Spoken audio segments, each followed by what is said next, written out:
yang dapat menyebabkan pertengkaran. Si pemilik rumah juga dikatakan akan lebih sering sakit-sakitan dan sulit untuk mendapatkan rezeki.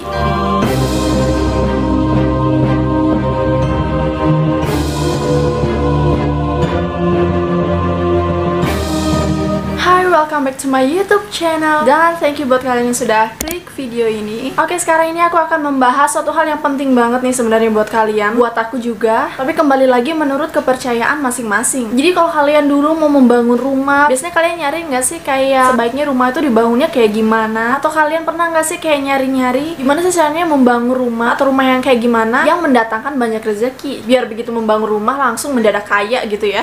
Tapi kayaknya nggak semua orang sih nyari gimana sih pembangunan yang baik, rumah yang baik itu kayak apa. Jadi biasanya sih dia membangun aja, ya udah kalau suka tanah itu ya udah membangunnya di sana, sukanya hadap kemana ya udah taruh di sana aja. Nah, sekarang aku akan memberikan sedikit informasi mengenai ciri-ciri rumah atau rumah yang kayak gimana sih yang katanya membawa sial. Tapi kembali lagi menurut kepercayaan kalian. Jadi jangan setelah nonton kalian minta renovasi rumah ya, atau bongkar rumah, atau jual rumah, atau beli rumah yang baru. Jangan dulu ya, ini kan menurut kepercayaan masing-masing, sekedar informasi gitu. So, kira-kira rumah yang kayak gimana aja sih yang membawa sial? Let's get started. Oke, untuk ciri-ciri rumah membawa sial yang pertama yaitu pintu rumah yang bercat hitam. Loh, kenapa? Kok bisa? Apa salahnya sama cat hitam? Lah, kalau emang warna favorit mesti gimana? Jadi ini dikarenakan kalau pintu gerbang atau pintu rumah itu letaknya paling depan kan? Atau istilahnya itu kayak aduh, sorry banget ini ribut ya. Atau istilahnya tuh kayak muka atau bagian wajah dari seluruh rumah yang juga berfungsi sebagai daya tarik terbesar bagi energi positif maupun negatif. Dan kalau pintu itu dicat warna hitam, ya udah pasti itu akan melambangkan energi negatif. Ya jadi kalian tahu lah itu pasti buruk banget, dan energi negatif itu energi negatif itu akan lebih dominan di dalam rumah gitu. Dan katanya akan lebih baik jika pintu rumah atau pintu gerbang itu dicat dengan warna-warna yang membawa keberuntungan, seperti warna merah, orange, coklat, abu-abu, ataupun warna putih biar lebih terang gitu. Itu katanya akan mengundang lebih banyak keberuntungan, lebih banyak energi positif. Gimana nih buat kalian yang pintu gerbangnya dicat warna hitam? Apa habis nonton video ini kalian bakal ganti warna cat rumah? Cat rumah lagi, cat pintu rumah? Ya boleh-boleh aja menurut kepercayaan kalian ya. Selanjutnya untuk ciri-ciri rumah membawa sial yang kedua yaitu pintu yang lurus sejajar. Jadi kalau kalian di dalam rumah ada tuh pintu-pintu yang emang tempatnya itu lurus banget, sejajar, dari depan sampai belakang pokoknya sejajar banget, dikatakan dapat membuat energi positif yang masuk langsung keluar gitu aja. Jadi bayangin ini pintu terus dia masuk langsung keluar, hilang. Jadi kayak nggak ada energi positif yang tersisa di dalam rumah. Dan si pemilik rumah pun dianggap tidak bisa mengatur keuangan, pengelolaan finansial yang sangat buruk karena uang yang masuk langsung keluar gitu aja. Dan untuk mensiasati pintu rumah yang sejajar ini, kalian nggak perlu bongkar pintu rumah kok, tenang. Karena kalian bisa coba tuh untuk meletakkan meja di antara pintu yang sejajar. Jadi ini pintu di tengah-tengahnya kalian taruhlah itu meja, dan di atas meja itu bisalah kalian taruh vas bunga yang segar. Jadi bunga segar ini dianggap dapat membantu meningkatkan energi positif yang ada di dalam rumah. Dan selain itu, selain kalian naruh meja di antara dua pintu sejajar itu, kalian juga bisa mensiasati dengan meletakkan tanaman yang tinggi. Nah, tanaman yang tinggi ini memiliki efek sama dengan dinding. Jadi energi positif yang masuk bakal berkeliling-keliling dulu di dalam rumah, austur lah, barulah dia keluar.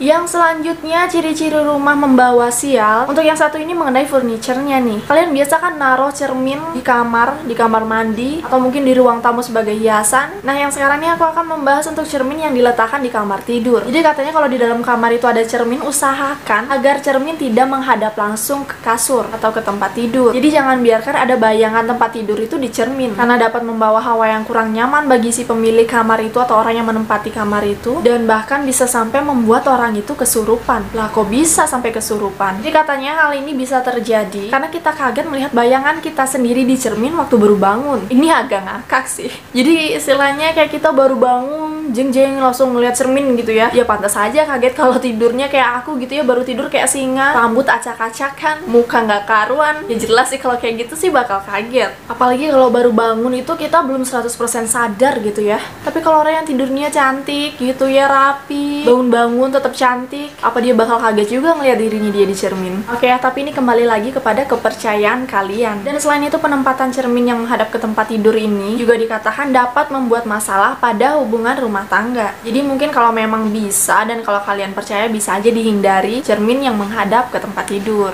Oke, next ada rumah yang terlalu banyak pilar. Biasanya kalau rumah-rumah mewah, rumah-rumah yang gede banget gitu, pasti ada banyak pilar kan. Pilarnya itu gede-gede banget lagi. Ya mungkin itu bertujuan untuk memperkokoh. Tapi ternyata kalau rumah yang terlalu banyak pilar juga nggak bagus. Ini dikarenakan pilar-pilar itu dianggap seperti jeruji besi. Jeruji besi yang ada di penjara. Jadi seolah-olah akan merangkap. Dan pilar ini akan menjadi tempat berkumpulnya energi-energi negatif sekitar rumah. Dan kemudian akan terperangkap selamanya di dalam rumah. Dan ciri-ciri selanjutnya yaitu rumah yang menghadap ke timur. Oke, kalau kalian rumahnya menghadap ke timur, please jangan suruh nyokap bokap kalian buat renovasi rumah atau jual rumah, beli rumah yang baru, atau kalian bongkar rumah sendiri ya, please. Dan karena mungkin bagi kebanyakan orang, rumah yang menghadap timur itu bagus gitu, karena dia dapat banyak sinar matahari pagi. Tapi ternyata menurut Feng Shui, rumah yang menghadap timur ini justru menyerap energi negatif lebih banyak yang dapat menyebabkan pertengkaran. Si pemilik rumah juga dikatakan akan lebih sering sakit-sakitan dan sulit untuk mendapatkan rezeki. Tapi kalau memang kaliannya rumahnya sudah terlanjur menghadap ke timur, ini ada cara nih untuk menetralisir atau menghilangkan energi negatif itu. Jadi kalian bisa meletakkan pot atau kristal merah di depan balkoni ataupun di depan pintu masuk. Dan juga akan lebih baik kalau kalian nih meletakkan lukisan sepasang burung merak pada arah timur. Dan yang terakhir, ciri-ciri rumah yang membawa sial yaitu rumah luang mayit. Ini dari denger aja sih sebenarnya udah agak serem. Nah, mitos ini berasal dari kebudayaan Jawa yang berarti rumah liang kubur. Jadi di dalam rumah terdapat sebuah lorong buntu di tengah-tengah rumah, di mana lorong itu memiliki ruangan-ruangan yang hanya memiliki ukuran 2 kali 1 meter dan diapit oleh tembok di ketiga sisinya. Dan menurut mitos, rumah yang memiliki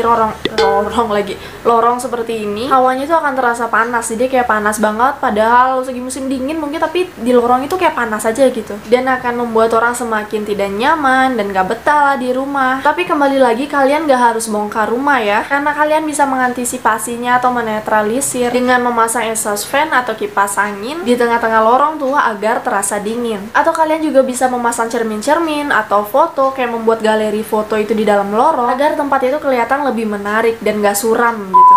So, itu dia beberapa ciri-ciri rumah membawa sial. Tapi itu kembali lagi kepada kepercayaan kalian. So, gimana nih menurut kalian? Apakah kalian percaya mengenai mitos-mitos tadi? Apakah kalian mempunyai informasi lebih? Atau mungkin ada dari kalian yang rumahnya termasuk ke dalam salah satu ciri-ciri rumah pembawa sial yang aku jelaskan tadi? Kalian bisa cerita deh, kalian bisa ngasih tahu apakah benar aura-aura negatif itu ada di rumah kalian? Kalian bisa komen di bawah. Dan selalu aku ingetin untuk jangan lupa subscribe, like, komen, dan juga aktifkan lonceng kalian agar kalian tidak ketinggalan video-video terbaru dari aku. Sorry banget kalau ada salah kata, and see you on the next video. Bye!